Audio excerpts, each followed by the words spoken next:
Hi guys, welcome back. Today I will show you how to easily restart your iPhone X. For this operation you have to press volume up, volume down and press and hold sleep button. So let's get started. 1, 2, 3.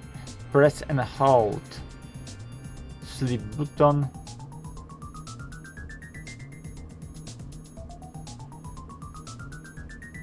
And voila, our iPhone gonna be restart.